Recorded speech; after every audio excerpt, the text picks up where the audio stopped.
Termasuk hak suami atas istri adalah berhias untuknya. Hendaklah istri selalu berusaha tampil cantik di hadapan suaminya. Tentu apabila cantik secara fisik, secara penampilan sangat dianjurkan, maka cantik secara akhlak lebih penting lagi, yaitu tutur kata yang baik, tidak kasar kepada suami, dan akhlak yang mulia. Namun kecantikan penampilan di hadapan suami ini diberi penekanan khusus oleh syariat. Di antara hikmahnya adalah agar suami tidak tergoda dengan para wanita di luar sana. Jangan istri kalah dengan kecantikan dan penampilan menarik para wanita di luar rumah, para wanita yang tidak memiliki kesolehan dan agama yang baik. Maka di rumah istri harus berpenampilan menarik, cantik, dan suka dipandang oleh suami. Tidak masalah kalau dia harus bertanya, suaminya mau dia berpenampilan seperti apa. Dalam hadis yang diriwayatkan Imam Muslim dari sahabat Jabir radhiyallahu anhu, Rasulullah sallallahu alaihi wasallam bersabda, "Idza dakhalta lailan fala tadkhul ala ahlik hatta tastahidda al-mughibah wa tamtashita asy-sya'ithah." Kalau kamu mendatangi istrimu di waktu malam, maka janganlah kamu menemuinya sampai sang istri mempersiapkan diri. Di sini Nabi sallallahu alaihi wasallam menyebutkan dua bentuk persiapan seorang istri berjumpa dengan suaminya. Yang pertama, hendaklah istri mencukur bulu kemaluan. Yang kedua, bersisir, yaitu rambutnya jangan dibiarkan acak-acakan. Maksud hadis ini, Nabi sallallahu alaihi wasallam mengingatkan suami, kalau datang dari safar, hendaklah kabarkan kepada istri. Bahkan dalam hadis yang lain, Nabi sallallahu alaihi wasallam melarang suami datang dari safar di waktu malam. Kenapa? Karena umumnya di waktu malam istri nggak bersiap. Tapi di masa sekarang sangat mudah bagi suami untuk mengabari istri terlebih dahulu bahwa dia akan pulang. Meskipun di waktu malam tidak masalah, dia kabari istrinya sehingga istrinya bersiap. Hadis ini hanyalah contoh bagaimana seorang istri menyambut suami, tampil cantik, berhias di hadapan suaminya. Jadi ini bukan sebuah pembatasan. Intinya adalah seorang istri berusaha tampil menarik, cantik, menyenangkan apabila dipandang oleh suami. Namun sayangnya sebagian wanita kebalikannya, ketika di rumah berpakaian apa adanya, tapi ketika keluar rumah berdandan habis-habisan. Ini sangat disayangkan. Padahal berdandan keluar rumah itulah yang dimaksud dengan tabarruj. Seorang wanita tampil cantik ketika keluar rumah, itulah yang disebut dengan tabarruj, yang telah Allah Subhanahu wa taala larang di dalam Al-Qur'an. Wala tabarrujna tabarrujal jahiliyatil ula. Janganlah kalian wahai para wanita bertabarruj seperti tabarrujnya para wanita jahiliyah dahulu. Kata Imam At-Tabari rahimahullah, maksud ayat ini adalah idharu zinah wa mahasinil mar'ah lirrijal. Tabarruj itu adalah seorang wanita memperlihatkan perhiasan dan kecantikannya kepada laki-laki yang bukan suaminya, bukan pula mahramnya. Kemudian dalam hadis yang diriwayatkan Imam An-Nasa'i dari sahabat yang mulia Abu Hurairah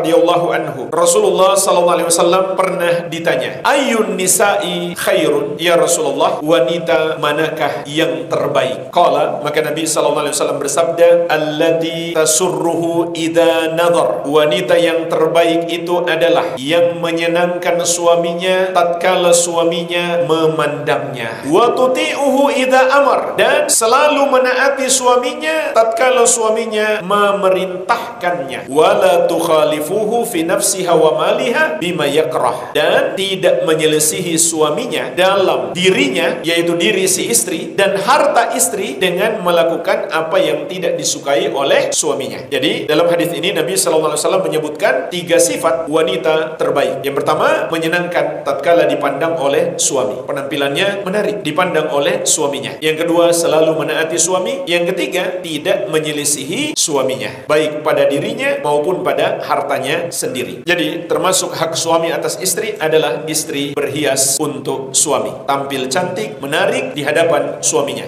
Al-Amwa, menemani ibadahmu juga hijrahmu.